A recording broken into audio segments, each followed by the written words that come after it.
এই নর্তকীকে বাজার থেকে আল্লাহর ওলি খরিদ্দার করে কিনে মেয়েটাকে বাড়িতে নিয়ে গেলেন। সকলের মনে মন্তব্য, এত বড় আল্লাহর ওলি বাইজিদ হইয়া কেন নর্তকী মেয়েটাকে কিনলো, টাকার বিনিময় নিয়ে গেল? বুঝলাম না, এটাই তো আল্লাহর ওলিদের খেলা। এবার শুনে নেন, মনোযোগ নিয়ে বসে থাকেন। আব্বারে, ওই নর্তকীকে কিনে নিয়ে আল্লাহর ওলির বাড়ির মধ্যে ওনার নিজস্ব কামরার মধ্যে নিলেন। দেওয়ার পরে ওই মহিলাটাকে বললেন, তুমি তো টাকার বিনিময় কি করতে পারো? কয়, আপনি যা বলবেন আমি তা করবো। টাকার বিনিময় আজকে তোমার এই রাতটুকু আমি তোমাকে কিনে আনলাম। আমি যাহা বলবো তুমি যদি তা শোনো তাহলে আমি বলতে পারি। কয়, হুজুর আপনার কথা আমি শুনলাম, লোকের মুখে শুনলাম, তবে আমার কাছে আশ্চর্য লাগে আপনি কেন আমাকে আনলেন। আমি তোমাকে বিস্তারিত বলবো, তবে আগে তুমি পবিত্র হও, আমার গোসলের রুমে যাও। যেই রুমে পবিত্র হওয়ার জন্য, গোসল করার জন্য হুজুর নিজের গামছা দিলেন, তাওয়াল অর্থাৎ তাওয়াল দিলেন, সাবান দিলেন, নিজে এগুলা নিয়ে বাথরুমে ঢুকায়া মহিলাটাকে কইলেন, তুমি পবিত্র হইয়া যাও, গোসল করে আসো। কষ্ট নিবেন না, শরীয়তে কোনো কাজ বলে নাই। আল্লাহ যেটা হারাম, হারামকে হারাম বলার জন্য, জায়েজকে জায়েজ বলার জন্য আল্লাহ ঘোষণা দিলেন। কিন্তু বাবারে আমার, অনুরোধ থাকবে মুসলমান হয়ে, যে আল্লাহ কোরআনে বলেছেন, মান আদালি ওলিয়ান ফাকাদ আযানতু বিল হারব, যারা ওলি আল্লাহর বিপক্ষে যাবে আমি আল্লাহ তাদের জন্য যুদ্ধের ঘোষণা দিব। দুঃখ লাগে, আল্লাহ কোরআনে যেহেতু বলেছেন আদা মানে সাবধান, ইন্না মানে নিশ্চয়, আউলিয়া আল্লাহি আল্লাহর ওলিগণ, লা খাউফুন আলাইহিম ওয়ালা হুম ইয়াহজানুন, যাদের কোনো চিন্তা নাই, ভয় নাই। আল্লাহু আকবার বলেন। কিন্তু বাজান, দুঃখ হয় আমরা জিয়ারত মানি, জিয়ারত করা সুন্নাত। কথা বলেন, জিয়ারত করা কি সুন্নাত, কিন্তু মাজারে সেজদা দেওয়া হারাম। এটার পক্ষে সুন্নি জামাত আছে কি নাই? আমরা সেজদার পক্ষে না, আমরা সেজদার বিপক্ষে। সেজদা একমাত্র কার জন্য? একসাথে বলবেন, কার জন্য? কিন্তু বাজান, যারা মাজারে গাঁজা খায়, মাজার সেজদা দেয়, প্রয়োজনে তাদের শাস্তি করেন, তাদের জন্য আইন করা হোক। কথা বলে ঠিক কিনা?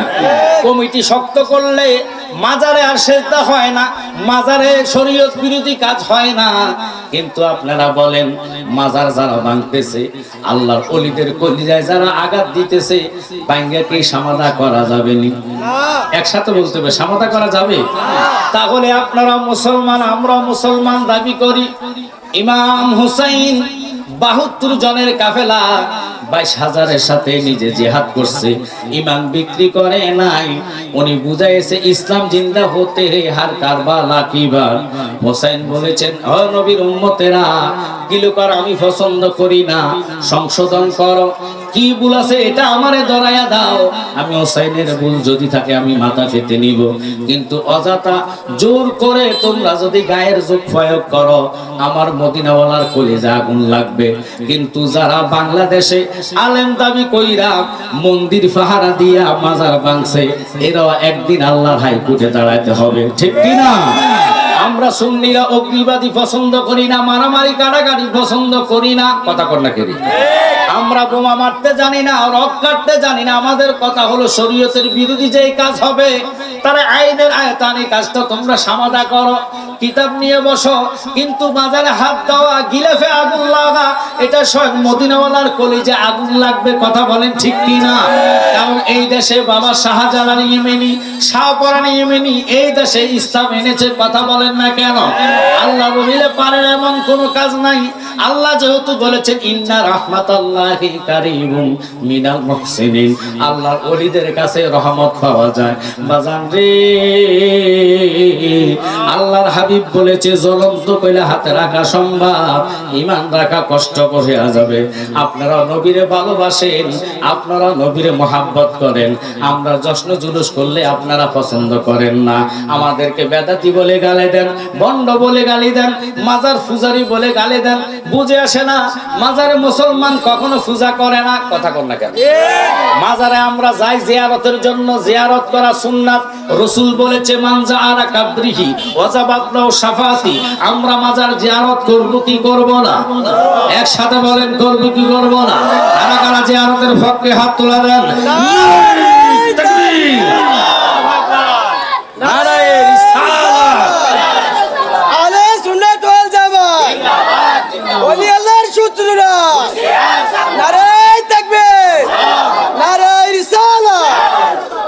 বাজার একটু মনোযোগ দিবেন, আলোচনার মতো হবে। ঈমান এমন একটি জিনিস, ঈমান যদি চলে যায় জীবনে আপনি ফিরে পাওয়ার কোনো রাস্তা নাই।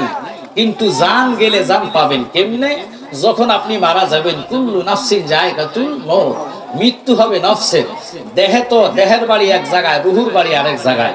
খুব খেয়াল করবেন, আমরা যে দুনিয়াতে আসছি, রাব্বুল আলামিন এমন মাওলা যিনি আপনাকে আমাকে সৃষ্টি করেছেন মনি বা বীর্য থেকে, অথচ আমরা জানি আমরা মাটির তৈরি, আমরা জাতে মাটি। কারণ একমাত্র মাটির হলো আদম আলাইহিস সালাম। আল্লাহ ওনাকে মাটি দিয়ে বানাইছেন, মা হাওয়াকে হাড্ডি দিয়ে বানাইছেন। আল্লাহ এইভাবে মানুষকে সৃষ্টি করা আল্লাহর পাওয়ার আছে কি নাই? জোরে বলেন আছে কি নাই? এখন আমার নবী তো মাটির না। কিছু কিছু লোকে মন্তব্য করে নবী তো আমার মতন সাধারণ মানুষ। যারা এই মন্তব্য নিয়ে চলবে, বুঝতে হবে তাদের ঈমানে ভাইরাস আছে। আমি অনুরোধ করব, অনেকে মনে করে জালালিরা গালাগালি করে, গালাগালি না, একটু নিজের বিবেক শস্য রাখবেন। আপনি নিজেই বলেন, আল্লাহ ওলি আল্লাহর কথা কোরআনে কাদিমে ঘোষণা দিয়েছে কি দিয়েছে না? আল্লাহ বলেছে খাতামান নাবিয়্যিন, আমার নবীর পরে নবুয়তি দরজাটা বন্ধ, আর নবী দুনিয়াতে আসবে না। কোন ব্যক্তি যদি নবী দাবি করে, বুঝতে হবে এটাই আখিরি জমানার শয়তান, ঠিক কি না? কারণ আল্লাহ নবীর শেষ জমানার নবী ঘোষণা দিলেন, নবী দিয়ে নবুয়তি দরজা বন্ধ করলেন। কিয়ামত পর্যন্ত আল্লাহ রাব্বুল আলামিন ঘোষণা দিলেন বেলায়েতি দরজাটা খোলা। আল্লাহু আকবার বলেন। এই বেলায়েতি দরজা খোলার কারণে এখনো বেলায়েত আছে, কিয়ামত পর্যন্ত বেলায়েত থাকবে। আমরা ওই হক্কানি আল্লাহ ওলিদেরকে মানি যারা এই দেশে ইসলাম এনেছে, যাদের কারণে মুসলমানিত্ব পেয়েছি। কথা বলেন না কেন? এখন ওই সমস্ত আল্লাহর ওলিদেরকে যারা গন্ড বলে, মাজারে আঘাত করে, আমরা এটার পক্ষে না। নিজের জীবন দিব, আল্লাহর ওলিদের বিপক্ষে যাব না। কারণ আল্লাহর কোরআন সত্য না মিথ্যা? একসাথে বলেন, সত্য না মিথ্যা? রাব্বুল আলামিন বলেছেন, মান আদালি ওলিয়ান ফাকাদ আযানতু বিল হারাম। আল্লাহর ওলিদের বিপক্ষে যারা যাবে আমি জিহাদ ঘোষণা করব। বাজান মাধবপুরের জ্ঞানী গুণী সুন্নি ভাই বাবারা, নবীর মহব্বত যদি, ভালোবাসা যদি অন্তরে থাকে, এই প্রেম নিয়ে আমার সামনে বসে একটু দুরূদ আদায় করেন। রাহমাতাল লিল আলামিন নামালায় রাখিয়া, আয় রহমাতাল লিল আলামিন নামালায় রাখিয়া, এই জগতে দিলেন গো হাবিব পাঠাইয়া। আল্লাহুম্মা, জবান ছেড়ে দেন,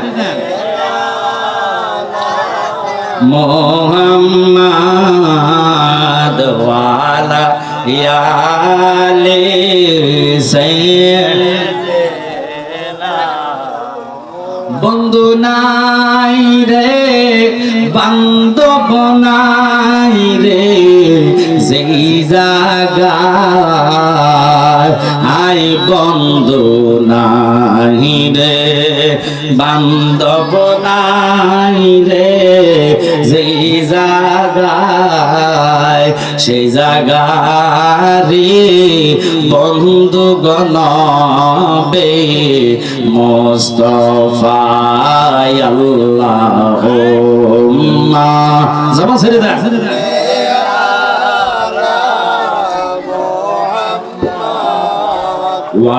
ওয়ালায়ালে সাইয়্যিদিনা। আব্বার আমার খুব খেয়াল করবেন, মনোযোগ। বাংলাদেশ এটা হলো ওলিয়াত আল্লাহর দেশ, সুফিবাদীর দেশ। কথা বলেন ঠিক কি না? কিন্তু আমরা সুন্নি হয়ে যতগুলো লোক আজকের এই জান্নাতের ময়দানে এসেছেন, অনুরোধ থাকবে, কলিজায় তো নবীর মহব্বত অগাধ পরিমাণ। ওই রাসূল আপনার জান, ওই নবী আমরার ঈমান। কথা বলেন ঠিক কি না? কারণ জান গেলে জান পাওয়া যাবে, ঈমান গেলে ঈমান পাওয়া যাবে না। এই জন্য শায়েখ বলে, লাখো মুমিন হ মগর ঈমান নেহি তো কামিল নেহি। নামাজ আদায় করবেন, ঈমান নাই, নামাজের কোনো দাম নাই। আপনি রোজা রাখবেন, রোজা রাখলেন, রোজা যদি আল্লাহ কবুল করে, ঈমান নাই আল্লাহ কো রোজার দাম নাই, হজের দাম নাই, যাকাতের দাম নাই, ফরদার দাম নাই, ইবাদত বলতে দাম থাকবে না যদি ঈমান না থাকে। এখন আপনাদেরকে প্রশ্ন করব, উত্তর দিবেন। আপনারা বলেন ঈমান কি কোরআন তেলাওয়াত নি? একটু জোরে বলবেন, ঈমান কি কোরআন তেলাওয়াত? কোরআন তেলাওয়াতের নাম হলো ঈমান, ইবাদত। রোজা রাখার নাম ইবাদত, হজ করার নাম ইবাদত, যাকাত দেওয়ার নাম ইবাদত। ঈমান হইলো কামলিওয়ালা নবীজিকে জান দিয়া ভালোবাসা। ওই নবীকে জানের চাইতে ভালোবাসার কারণে যখন ঈদে মিলাদুন নবীর মাস আগমন করে, সুন্নিরা ঈমানদারেরা নবীর প্রেমে জশ্নে জুলুস আদায় করে, নবীর প্রেমে ঘরে ঘরে মিলাদ আয়োজন করে। যেই ঘরে মিলাদ হবে, রাসূল বলে আমার রহমত। আল্লাহ যেহেতু ঘোষণা দিয়েছেন ইল্লা রাহমাতাল লিল আলামিন, নবী হচ্ছেন রহমত কুল কায়নাতের জন্য। ওই ঘরে রহমত থাকবে, বিপদ থাকবে না। ওই ঘরে রাসূল বলে যেই ব্যক্তি মিলাদের আয়োজন করবে, যার জবানে আমি নবীর দুরূদ থাকবে, মৃত্যুর সময় আমি নবী তার সাথে দিদার দেব। একসাথে চিল্লে এখন আল্লাহু আকবার। বাজান, ওই নবীকে দেখলে আল্লাহ বলে, কোরআন যদি কেউ স্বপ্ন দেখে তার আমলে ইবাদত হবে, সওয়াব হবে। রোজা রাখা কেউ যদি স্বপ্ন দেখে সওয়াব হবে। কিন্তু বাজান, মক্কা শরীফ তাওয়াফ করা দেখা সওয়াব হবে। জাহান্নাম আরামের ডিগলার কেউ দিতে পারবে না। কারণ আমার নবী কয়, উম্মত তোমরা মিলাদুন নবীতে কোন ব্যক্তি যদি একটা কদম দেয় গো, আমি নবী তার জন্য 70টা কদম আগাইব। ওই নবীর মিলাদুন নবী শুধু তাই নাই, এই মাসে যেই কোন ব্যক্তি আশিক রাসূল হইয়া নবীর মিলাদের নামে যদি একটা দিরহাম টাকা খরচ করে, যিনি শ্রেষ্ঠ সাহাবী, আমার নবীর শ্রেষ্ঠ সাহাবী হযরতে সিদ্দিক আকবর, তিনি ঘোষণা করেন আমি সিদ্দিক আকবর যে জান্নাতে থাকবো, আল্লাহ তারে একে জান্নাতে রাখিব। আল্লাহু আকবার বলেন। ওই নবীর মহব্বতে আজকের এই সুন্নি প্রোগ্রামে যারা যারা অ্যাটেন্ড করেছেন, এখন যারা রাস্তাঘাটে দোকানে আছেন, অনুরোধ থাকবে জান্নাতে বসে জান্নাতের সৌন্দর্যটা আদায় করেন, ঈমানি দায়িত্ব। বাজান, এই বছর হয়তো কার জন্য জীবনের শেষ মাফি এটা বলা যায় না, হয়তো আমি জালালির জন্য হতে পারে। কথা বলেন ঠিক কি না? মানুষ মরার কথা চিন্তা করে না, দুনিয়া দুনিয়া করে মানুষ পাগল হয়ে যায়। দুনিয়ার সম্পদের জন্য মানুষ পাগল থাকে, দুনিয়ার যা জায়গা সম্পদের জন্য, টাকার জন্য মিথ্যা বলে, মানুষ ঠকায়, মানুষ মারে। কথা বলেন ঠিক কি না? কিন্তু নিজে চিন্তা করে দেখবেন, দুটা চক্ষু যেদিন বন্ধ হয়ে যাবে, নিজের বিবি আপন হবে না, মা আপন হবে না, ভাই আপন হবে না, কেউ আপনার সাথে যাবে না। 3.5 জায়গা যদি আপনি সৌন্দর্যময় করতে হয়, জান্নাতি বানাইতে হয়, তাহলে ঈমানের সহিত ইবাদত করে ওই কবর যাইতে দেরি। ঈমানের টানে কামলিওয়ালা নবী আপনার কবরে আসতে দেরি করবে না। একসাথে বলেন আল্লাহু আকবার। আল্লাহুম্মা সাল্লি আলা সাইয়্যিদিনা মাওলানা মুহাম্মাদ। আল্লাহুম্মা সাল্লি আলা, জোরে জোরে, মাওলানা মুহাম্মাদ ওয়া আলা আলি সাইয়্যিদিনা মাওলানা মুহাম্মাদ। নবী আমরার শিরোমণি, নবী আমরার জানের জান, নবীজিকে না দেখিলে বাসে না আশিকের ফান। আল্লাহুম্মা সাইয়্যিদিনা মাওলানা মুহাম্মাদ ওয়া আলা আলি সাইয়্যিদিনা মাওলানা। প্রতি রাত্রে জিনা করতেন। যেই নারীটা এত রূপবতী ছিলেন, এত সুন্দর ছিলেন, ওই নারীর খবর পেয়ে বাইজিদ মেয়ের তল্লাশি করার জন্য গেলেন। সকল ফিসাবেরা নয়, ভক্ত মুরিদানরা যখন দেখলো এই নর্তকীকে বাজার থেকে আল্লাহর ওলি খরিদ্দার করে কিনে মেয়েটাকে বাড়িতে নিয়ে গেলেন, সকলের মনে মন্তব্য, এত বড় আল্লাহর ওলি বাইজিদ হইয়া কেন নর্তকী মেয়েটাকে কিনলো, টাকার বিনিময় নিয়ে গেল। বুঝলাম না এটাই তো আল্লাহর ওলিদের খেলা। এবার শুনে নেন, মনোযোগ নিয়ে বসে থাকে। আব্বারে ওই নর্তকীকে কিনে নিয়ে আল্লাহর ওলির বাড়ির মধ্যে ওনার নিজস্ব কামরার মধ্যে নিলেন। নেওয়ার পরে ওই মহিলাটাকে বললেন, তুমি তো টাকার বিনিময় কি করতে পারো? কয়, আপনি যা বলবেন আমি তা করবো। টাকার বিনিময় আজকে তোমার এই রাতটুকু আমি তোমাকে কিনে আনলাম। আমি যাহা বলবো তুমি যদি তা শোনো তাহলে আমি বলতে পারি, কয় হুজুর আপনার কথা আমি শুনলাম, লোকের মুখে শুনলাম, তবে আমার কাছে আশ্চর্য লাগে আপনি কেন আমাকে আনলেন। কয়, আমি তোমাকে বিস্তারিত বলবো, তবে আগে তুমি পবিত্র হও। আমার গোসলের রুমে যাও। যেই রুমে পবিত্র হওয়ার জন্য, গোসল করার জন্য হুজুর নিজের গামছা দিলেন, তাওয়াল অর্থাৎ তাওয়াল দিলেন, সাবান দিলেন, নিজে এগুলা নিয়ে বাথরুমে ঢুকায়া মহিলাটাকে কইলেন, তুমি পবিত্র হইয়া যাও, গোসল করে আসো। আসার পরে নিজে হুজুরে নামাজের মসলাটা বিছাইয়া ওই কামরার ভিতরে মহিলাকে বলল, তুমি যেহেতু বললা আমি যা বলবো তুমি তা শুনবা, তাহলে আমার একটাই আদেশ, আমি তোমাকে আজকে রাত্রে আনলাম, এই নামাজের মুসলায় বসে বসে তুমি আল্লাহর নামাজ, আল্লাহ পাকে সিজদা দাও, সারা রাত তুমি নফল নামাজ আদায় করো। একসাথে বলেন আল্লাহু আকবার। নারীকে হুকুম দিলেন, ওই নর্তকী মেয়ে, বেশ্যা মহিলা, যার এমন রাত্রে নাই, যিনি যদিয়াতে অর্থাৎ মিলন করে নাই, খারাপ কাজ করে নাই, এমন নারীকে আইনা যখন নামাজের মসলার মধ্যে দিয়ে দিলেন, বাইজিদ আরেক রুমে সিজদা করে আল্লাহর দরবারে কাঁদে, ও ইয়া মারা আল্লাহ, তোমার রহমত ছাড়া যাওয়ার কোন রাস্তা নাই। আল্লাহু আকবার বলেন। আল্লাহ, মেয়েটার অন্তর নষ্ট হয়ে গেল, জিনা ভরপুর, তুমি রব ছাড়া মেয়েটার জন্য কেউ নাই, তারে আমি নামাজের মসলায় দিয়া দিলাম, তুমি রহমতের নজর দাও, আর যেন সেই কাজে না লিপ্ত হয়। একসাথে বলেন আল্লাহু আকবার। আল্লাহর ওলিরা পারেন এমন কোজে না কাজ নাই। আল্লাহ যাদেরকে পাওয়ার দিলেন, ক্ষমতা দিলেন, বাজান এদিক দিয়ে কালু টাকার বিনিময়ে মাইটাকে আগে কন্টাক্ট করে কিনে নিলেন।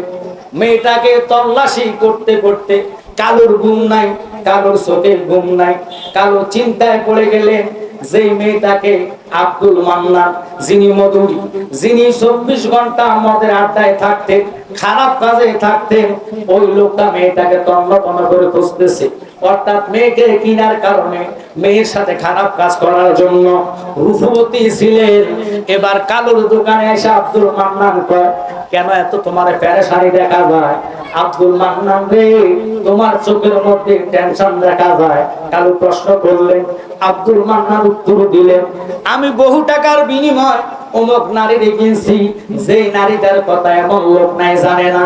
মেয়েটা নাকি অত্যন্ত ডকের, অত্যন্ত সুন্দর। আমি চাইছিলাম মেয়েটার সাথে রাত কাটাবার জন্য, কিন্তু মেয়েটাকে আজকে 2 দিন যাবত দেখি না, কোথায় গেল, কোন জায়গায় গেল, কোনো খোঁজ খবর পাওয়া যায় না। কালু, তুমি তো বলেছ তোমার ফিসাবের দরবারে গেলে অনেক কিছু পাওয়া যায়, আজকে তোমার হিসাবে আমি পরীক্ষা করব, যদি সঠিক পরীক্ষা উনি টিকে, আমি আর ফিরবো না, খারাপ কাজ ছাড়া তওবা কইরা আল্লাহর ওলির হাত ধইরা বায়াতে রাসূল গ্রহণ করিব। আল্লাহু আকবার বলে। কালু অনেক দিনের তামান্না ছিল, আব্দুল মান্নান এত বড় লোক, যারা আমি বহু চেষ্টা করলাম বুঝাইতাম, হেদায়েত হলো না।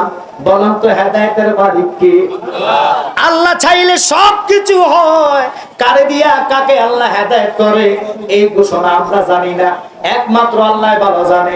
হয়তো আজকে একটার কথায় যদি কোন লোকের অন্তরে নবীর মুহাব্বত পয়দা হয়, ওই মুহাব্বতের খাতিরে আল্লাহ আপনাকে হয়তো রাসূলের দিদার মিলাইয়া দিতে পারে। আমরা নবীর দিদার চাই কি চাই না? একসাথে বলবেন, চাই কি চাই না? ইয়া রাসূলুল্লাহ, ইয়া হাবিবাল্লাহ, ইয়া রাসূলুল্লাহ, জোরে বলেন শুনেছি হাদিসে, দেখিলে আপনাকে জীবনের গুনাহ জড়িয়ে পড়ে, দিও গো দেখা গোলাম বলিয়া ইয়া রাসূলুল্লাহ, জোরে জোরে ইয়া রাসূলুল্লাহ। বাজান কালু সকালবেলা রওনা হবেন। আব্দুল মান্নান এত খারাপ লোক ছিলেন। আব্দুল মান্নান মদের একটা বক্স, বড় কার্টুন মদ নিয়ে নিলেন। খুব খেয়াল করবেন, মদ খাওয়ার জন্য, পান করার জন্য কোন ফিরের বাড়িতে মদুরি যেতে পারে না, মদের কাজ চলতে পারে না। খুব খেয়াল করবেন, বাইজিদের বাড়িতে যাওয়ার আগে ছোট একটা নদী পড়ে। কালু এবং আব্দুল মান্নান রওনা হলেন। নৌকা, ছোট নৌকা ঠিক করলেন। নৌকার মধ্যে সুদ্ধা মদ উঠাইলেন। পীরের বাড়িতে মদ নিয়ে যাবে। কালু ফিরের পরীক্ষা করবে। একটু খেয়াল করে শুনে নেন। এবার আল্লাহর রহমত কাকে বলে? আল্লাহর ওইদের নজর, এমন নজর গো, যেই নজরে অন্তরটা সেকেন্ড লাগে না আল্লাহ নুরানিত করতে। একসাথে বলা যাবে কি সুবহানাল্লাহ? যেহেতু দুইজন আল্লাহর ওলি আমার পাশে বসা, ওনাদের নজর আল্লাহর দয়া হতে পারে কি পারে না? যে কোনো সেকেন্ড লাগে না আল্লাহ যার প্রতি দয়ার নজর রাখতে পারে কি পারে না? তিনি যদি দয়ার নজর না রাখতেন, এই মাহফিলে তুমি আমি আসা সম্ভব ছিল না। মাধবপুর ছোট একটা জাম, এই জাম পারিতে সময় লাগছে, কিন্তু আল্লাহ যদি টাইম টু টাইম না ফুসাইতো, যেই টাইমে উনি লেখছে এই টাইমে আমি আমজাদ জালালি আসছি, ফিরসা হুজুরে যেই টাইমে মঞ্চে লেখছেন উনি ওই টাইমে কদম রাখছেন। তাই আমি অনুরোধ করব, ওই রবের প্রতি ঈমান রাখবেন। আমরা রবকে সিজদা করি, রব ছাড়া কাউকে সিজদা করা যায় না। কালু যখন মদের গাট্টি দা নৌকার মধ্যে উঠে গেলেন, আব্দুল মান্নান তো মদুরি ছিলেন, তিনি নৌকার মাথার মধ্যে বসলেন। নৌকার মাঝি হইয়া কালু নৌকারে চালাচ্ছেন। আব্বা গো, নদীর মাঝখানে না যাইতে না যাইতে এরিয়ার ভিতরে যখন ঢুকলেন, বাইজিদ রহমতের নজরে ওই লোকটার দিকে তাকাইলেন। আল্লাহু আকবার বলে। রহমতের নজরে তাকাইতে দেরি গো, আব্দুল মান্নান ডাক দিয়া কয়, কালু রে, আমি আমার সাহসে গুলা না তোমার ফিসাবের বাড়িতে মদ খাইমু, মদ গুলা থাকো, আমরা এমনি যাইমু। আল্লাহু আকবার বলে। মদ নিতে পারে নাই, এক নজরে চলে গেলেন দুর্বৃত্ত হয় আমাদের নেশা। কালু হুজুরের দরবারে গেলেন। হুজুরের দরবারে যায় কদমে পড়ে সালাম দিলেন। হুজুর, আমি একটাই আশায় আসছি, ওই মেয়েটার আশায় আমি ঘুরতেছি, ওই মেয়েটার জন্য পাগল পাড়া। যদি আপনি পারেন দয়া করে ওই মেয়েটার সন্ধান যদি এনে দেন। হুজুর বুঝে ফেললেন, কালু রে, তুমি যারে নিয়ে আসছো সে তো বড় নিশাদার, সে এই পথ থেকে তার সরাইতে হবে। কারণ মেয়েটাকে আমি আল্লাহ নামাজের বিছনার মধ্যে বসাইয়া কালকে সারা রাত্র তারে নামাজি বানাইলাম, আল্লাহর প্রেম আল্লাহর ভয় তার অন্তরে ঢুকাইলাম। মেয়ে বলে, হুজুর, জীবনে বহু পাপ করলাম, আজকে একটা রাত্রে এমন মাওলার সেজদা আপনি শিখাইলেন, আমার যদি আল্লাহ মাফ করে দেয় আমি এই সেজদা থেকে আর উঠতাম না। নামাজ ছাড়া কিছু বুঝি না, 5 ওয়াক্ত নামাজের জন্য বানা হব, এই নামাজ নিয়ে আমি পড়ে থাকবো। সেকেন্ড লাগে না আল্লাহ রহমতের ছায়া পড়তে, রহমতের নজর পড়তে। ওই আব্দুল মান্নান হুজুরের কদমে পড়ে যখন মেয়ের জন্য আরজি জানাইলেন, হুজুর বললেন একটাই কথা, বাবারে, তুমি আসছো আমার দরবারে, মেয়েটাকে ফাইলে তুমি কি করবা? তো আমি কিছু করতাম না, আমি মেয়েটার এক নজরে দেখবো। তারে আমি দেখতে পাই নাই, সৌন্দর্য শুনিয়া 12 লক্ষ টাকা দিয়ে তারে আমি কিনলাম, একটা নজরও তারে দেখলাম না। তাহলে তুমি শুধু সাবার জন্য মেয়েটারে দেখার জন্য এখানে আসছো? কয়, আসতে হলে মেয়েটারে আমি বাহির করে দিমু, তুমি আগে কিছু কাজ করো। একটু লক্ষ্য করবেন, ফুরেন ফির সাথে প্রথম পরীক্ষা দিলেন। এক পরীক্ষায় আল্লাহর ওলিরা নজরে খারাপ লোককে ভালো রাস্তায় আনতে পারে, এটাই আমাদের আকীদা, এটা আমাদের বিশ্বাস। কারণ বাবা শাহজালাল ইয়েমেনি দাও পুরা সেনেনিয়া এই দেশে আসে নাই, লা ইলাহা ইল্লাল্লাহ ধ্বনি নিয়ে যখন আপনার সুরমা নদীর পাড়ে দাঁড়াইলেন, জিনার জবান এত পবিত্র ছিলেন, নামাজের মসলার দিকে তাকায় নামাজের মসলারে ওই পারে আমরা যাইতে হবে, আল্লাহর দনি ওই পারে পৌঁছাইতে হবে। কারণ বাবা শাহজালাল ইমানি এমন একজন আল্লাহর ওলি ছিলেন যিনি 360 আউলিয়া লইয়া এই দেশে পদার্পণ করেছেন, কদম রেখেছেন রে বাবা। শুধু ইয়েমেন থেকে আসলেন, নামাজের মসলাকে বললেন নামাজের মসলা নদীতে ভিজাইয়া দিলাম, বাসায়া দিলাম, তুমি নৌকা হইয়া যাও। আল্লাহু আকবার বলে। নামাজের মুসলায় যদি সর্বোচ্চ দাঁড়াইতে পারে, একটা মুসলার মধ্যে 2 জন দাঁড়ানো যায়, কথা কন না, এর বেশি লোক দাঁড়ানো যায় না। আল্লাহর ওলিরা কেমন রহমত! নামাজের মুসলাকের দিকে তাকায়া যখন বললেন তুমি নৌকা হইয়া যাও, বড় হতে থাকলেন পানিকে বললেন পানি রে তুমি আমার এই নৌকাটা অর্থাৎ নামাজের মসলাকে শুষে খেও না, ডুবাইও না, আমরা ওই পারে যাইমু যিনি তোমারে রিজিক দেয়, যিনি তোমারে আল্লাহ সৃষ্টি করলো, নামাজের মসলাকে সৃষ্টি করলো, আমি শাহজালাল শাহপরানরে সৃষ্টি করলো, ওই আল্লাহর জমি নিয়ে আসি। আল্লাহ এক, আল্লাহর সাথে কারো শরীক নাই। আল্লাহু আকবার বলে। এই কথা বলে পানির দিকে লক্ষ্য করে যখন আল্লাহর ওলি নজর দিয়ে কথা বললেন, নামাজের মসলাটা পানির মধ্যে ভিজাইতে দেরি, বাসাইতে দেরি, এটা ডিঙ্গি নৌকার মতো বড় হইতে দেরি না।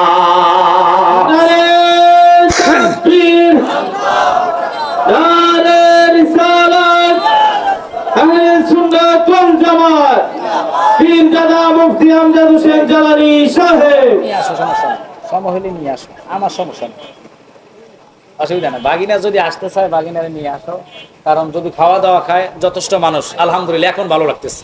এই মাঠটায় কানায় কানায় ভর্তি। এবার আপনারা বুঝেন, আল্লামা তাহিরি ভাই যদি আসে, আমার মনে হয় না এই মাঠে যে জায়গা হবে, কথা কোন ঠিক কিনা?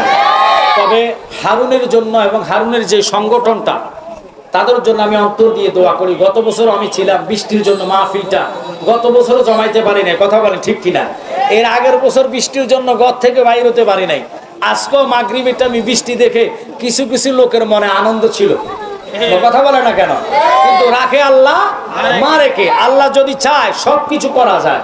তাকে আল্লাহ এমন একটা পরীক্ষা দিয়েছেন, টানা 2 বছর বৃষ্টি দিয়ে গত বছর মায়ের সুদ্ধা চলে গেছে। আপনাদের মনে আছে কিনা জানি না, পুরা মায়ের সুদ্ধা, মেশিন সুদ্ধা পানির কারণে একেবারে নেগেটিভ পজিটিভ হয়ে চলে সারখার হয়ে গেছে। তবু ছেলেটা হাল ছাড়ে নাই। আমাকে বলে হুজুর আমার শরীর রক্ত শেষ বিন্দু পরিমাণ হলো, আমি এই সুন্নি প্রোগ্রামটা 1 বছরের জন্য হলো সাকসেস করে থাকবো। আল্লাহু আকবার বলে। আমি হারুনের জন্য অন্তর দিয়ে দোয়া করি।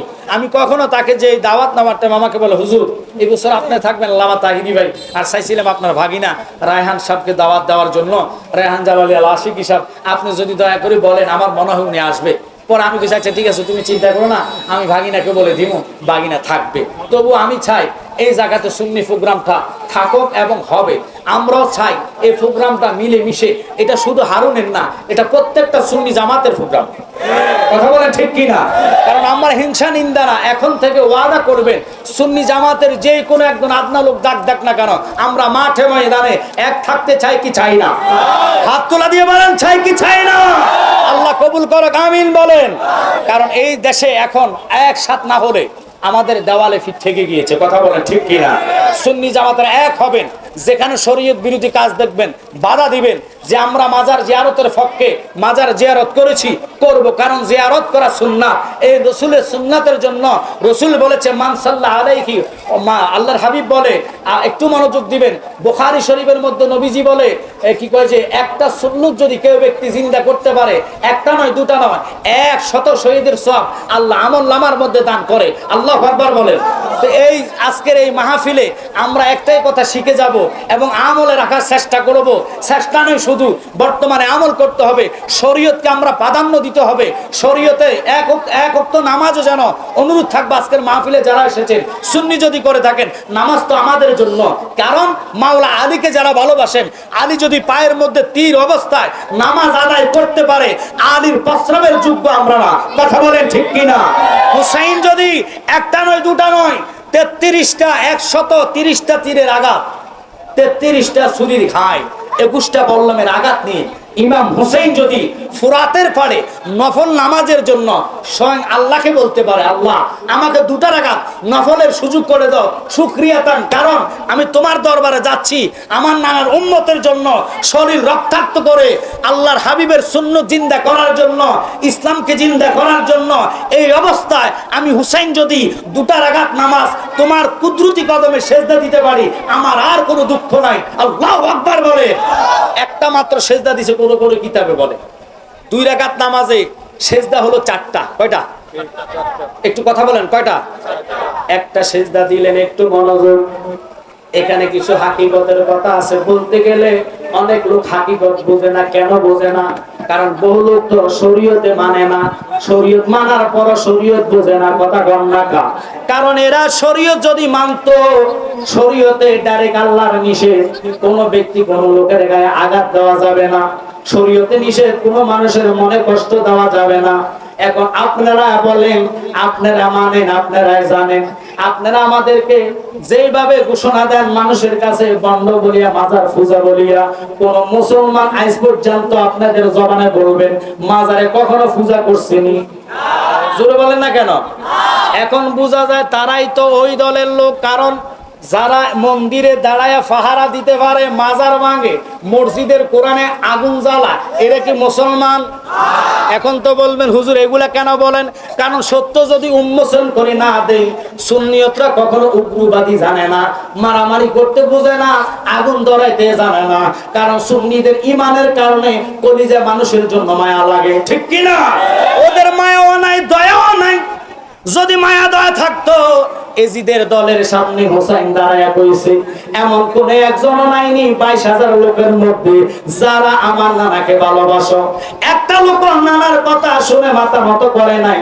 হোসাইনের শিশু ছেলেকে আসগরকে ওনার বুকে রাখা তিনি মাইরা শহীদ করছে।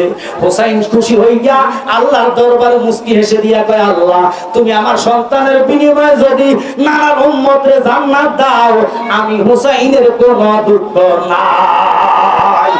ওই হুসাইনি প্রেমিক হইয়া আজকের এই জান্নাতের ময়দানে যারা বসছেন, হারুন এবং তার সংগঠনের জন্য দোয়া করবেন।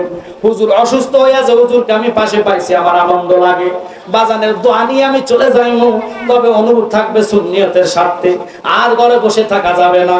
অনুরোধ থাকবে হক্কানি আল্লাহর ওলিদের মাজার আমরা জীবন দিয়ে হলে রক্ষা করব, ঠিক কিনা?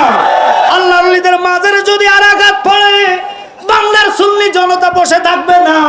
কারণ এই দেশটার মধ্যে মানুষ সাক্ষী হয়ে রইল, ইতিহাস সাক্ষী দেয়। তোমরা আল কোরআনের আলো ঘরে ঘরে জ্বালো, ঘোষণা যদি দাও ওলি আল্লাহর কারণে কোরআন আসছে, ওলি আল্লাহর কারণে ইসলাম আসছে। এই ইসলামের এই দেশে ওলি আল্লাহ যদি হেফাজত মাজার না হয়, কোন দেশে হেফাজত হবে? তাই আমরা আজকের মাহফিলে অন্তত আপনাদের কাছে বলবো, যে নবীর উম্মত হয়ে আপনি দুনিয়াতে আসছেন, ওই নবীর উম্মত আপনি মানে বিবিআইপি লোক। কারণ অন্য অন্য পয়গাম্বররা নবীর উম্মত হওয়ার জন্য আল্লাহর কাছে দরখাস্ত করেছে। এই জন্য হাফেজ ওলিউল্লাহ আশিকি ভাই বলে, শ্রেষ্ঠ নবীর উম্মতে আমরা আনন্দের আর সীমা নাই গো, আনন্দের আর সীমা নাই। তাকবীর, আল্লাহু আকবার,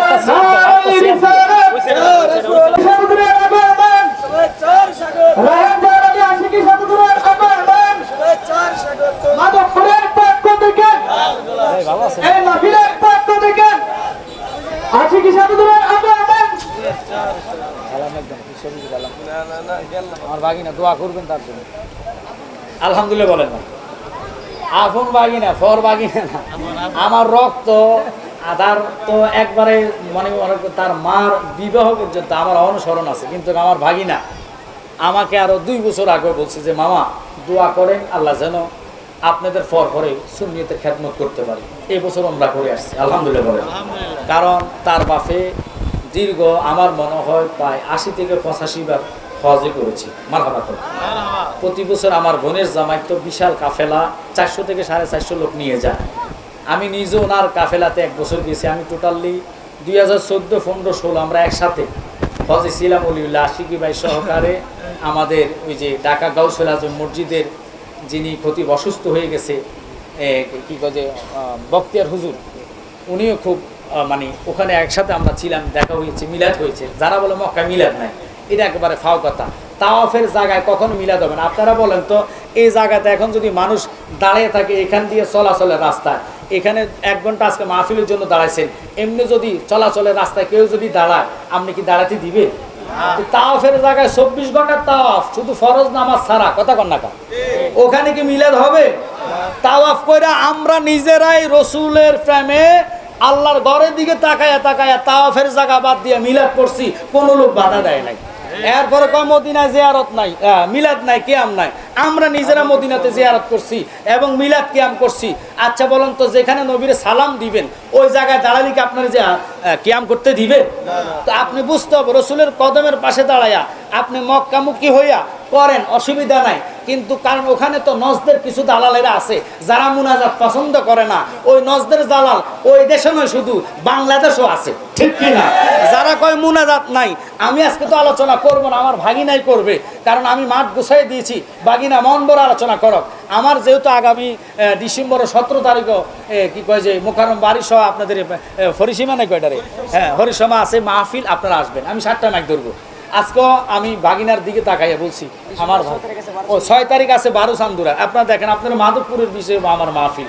আর এই দেশের আসলে অবস্থার কারণে নয়তো এখন আমরা 2টা-3টা মাহফিল করতাম, কথা বলেন ঠিক কিনা? আল্লাহ যেন বাংলাদেশটাকে অতি দ্রুত আল্লাহর ওলিদের দয়ার নজরে ঠান্ডা করে, সকলে বলেন আমিন।